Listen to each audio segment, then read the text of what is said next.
अस्सलाम वालेकुम रहमतुल्लाहि व बरकातुहू। मोहतरम नाज़िर, मैं दोबारा आपकी खिदमत आलिया में हाज़िर होने का शर्फ़ हासिल कर रहा हूँ। आज के हमारे इस प्रोग्राम का उन्वान है कि धोखेबाज महबूब आपकी आवाज़ सुनने को तरसेगा, बस ये अमल अंजाम दे। लेकिन इससे पहले कि इस अमल के बारे में आपकी खिदमत आलिया में कुछ अर्ज़ करूँ, गुजारिश करता हूँ कि मोहतरम नाज़रीन याद रखें, हमारे जितने भी अमल होते हैं वो सिर्फ़ और सिर्फ जायज़ मकसद के लिए होते हैं। नाजायज़ कामों के लिए, गलत कामों के लिए, हराम कामों के लिए हमारी तरफ से किसी को भी किसी तरीके की कोई इजाज़त नहीं है।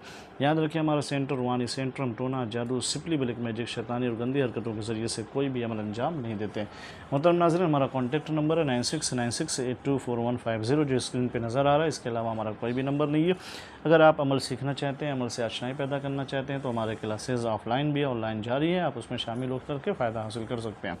मोहतरम नाज़रीन, आज का जो अमल है वो धोखेबाज महबूब आपकी आवाज़ सुनने को तरसेगा। अगर किसी ने आपके साथ धोखा दिया है, पहले वो आपसे इश्क करता था और आप उसे हकीकत में समझ करके, हकीकी इश्क समझ करके आप भी अपना वक्त जो है उसके कदमों में निछावर करने लगे, आप भी उसके साथ जुड़ गए, आप भी उससे रिश्ते जो है मोहब्बत का इस्तवार करने लगे, आप भी उसके इश्क के बंधन में गिरफ़्तार हो गए। लेकिन आप जो है दिल से उसके साथ थे, लेकिन वो आपके साथ दिल से नहीं था बल्कि आपका इस्तेमाल कर रहा था। नतीजा ही निकला, जब उसका इस्तेमाल हो गया, आपका इस्तेमाल उसने कर लिया, कुछ हासिल कर लिया, कुछ ले लिया, चाहे वो पैसा हो या कुछ भी हो, फिर उसके बाद वो दूसरे के साथ चला गया, फिर वो दूसरे के साथ इस तरीके की हरकतें करने लगा। तो ऐसे लोगों को सज़ा दिलाने के लिए और आपके कदमों में हाजिर करने के लिए और तड़पाने के लिए कि वो आपका ग़ुलाम बनकर रहे, आपकी आवाज़ सुनने के लिए तरसेगा, उसके लिए इस तावीज़ मुबारक का इस्तेमाल करें। इतनी कॉल करेगा, आपसे मिलने को बेचैन होगा, वो सिर्फ़ आपकी एक आवाज़ सुनने के लिए, और आपसे माफ़ी मांगेगा, आप जैसा कहेंगे वैसे करेगा।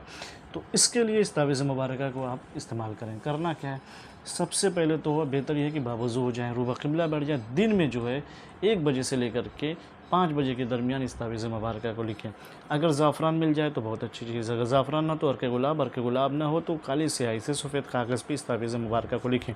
पहले खाना बना लेंगे, फिर बीच में खाना बना लेंगे, फिर लिखने का आदत यहाँ से शुरू करेंगे 911, फिर 800, फिर 188, फिर उसके बाद ये रे लिखेंगे, फिर 818, फिर 11, फिर 111, फिर उसके बाद हामात हे लिखेंगे, फिर लहुल बिलाद जमा बीच में, फिर बेहिल वा, फिर 11, फिर हारे और हराए, फिर हासर, फिर वसा शेर हसरु हबतन, फिर औसमा यदा, फिर ते, फिर उसके बाद लिखेंगे फ़ला बिन फ़ला वकाना अला फ़ला बिन फ़ला हर्रिक अलिफ काफ आओ, फिर अलिफ वाव काफ, फिर इसे हर्रिक, फिर अली काफ, फिर अलिफ, फिर वाव काफ, फिर कूना, फिर ऐन मीम, फिर लेवाहा।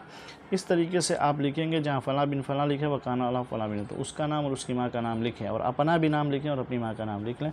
ये तावीज़ आपकी मुकम्मल होगी। जब ये तावीज़ मुकम्मल हो जाए तो बकरे का दिल लेकर आएँ और उस दिल के थोड़ा सा काटें, दिल के अंदर सुराख पैदा करें और इस तावीज़ को फ़ोल्ड करके उस बकरे के दिल के अंदर रख करके उसे सी दें। सिलने के बाद इस तावीज़ मुबारक को कब्रिस्तान में जाकर दफन कर दें। लेकिन याद रखिएगा, जब कब्रिस्तान में जाइएगा दफन करने के लिए तो पाक साफ होकर के जाइएगा और अपना हिसार आयतुल कुर्सी शरीफ और चारुकुल शरीफ के साथ करके जाइएगा। इसलिए कि जब ये आप कब्रिस्तान में दफन करेंगे तो जब दफन करेंगे तो उस वक्त जो है पीछे से आवाज़ सुनाई देगी आपको डरने की कोई ज़रूरत नहीं है। दिन में अमल अंजाम दीजिएगा कब्रिस्तान जा कर के। जब आवाज़ सुनाई दे तो आप उस आवाज़ पर ज़रा सा भी अटेंशन न कीजिएगा और मुतवज्जे न होइएगा, आप अपना काम कीजिएगा, इसे दफन कीजिएगा और फिर अपने घर चले जाइएगा। फिर उसके बाद आप देखिएगा कि जिसके लिए किया है वो आपकी इश्क में इतना बेचैन होगा कि उसे नींद नहीं आएगा, और जब तक वो आपसे गुफ्तगू करने न कर ले। और धोखेबाज महबूब के लिए तो बहुत मुजर्रब है कि वो तरसेगा और आपके कदमों में हाजिर होने के लिए हाथ पाँव सब पसारेगा कि मुझसे गलती हो गई, मुझे माफ़ कर दो, और जो कुछ भी उसने आपसे लिया है सब वो आपको वापस कर देगा और आपके साथ ग़ुलामों की तरह ज़िंदगी गुजारेगा। लेकिन सिर्फ़ और सिर्फ जायज़ मकसद के लिए इसका इस्तेमाल कीजिएगा। इजाज़त के लिए शर्त अव्वली की कमेंट में जाके या अल्लाह या मोहम्मद लिख दें, हमारी तरफ से आपको इजाज़त मिल जाएगी। फिर मिलते हैं दूसरी नशिस्त में, तब तक के लिए खुदा हाफिज़, अल्लाह हाफिज़, अस्सलामु अलैकुम व रहमतुल्लाहि व बरकातहू।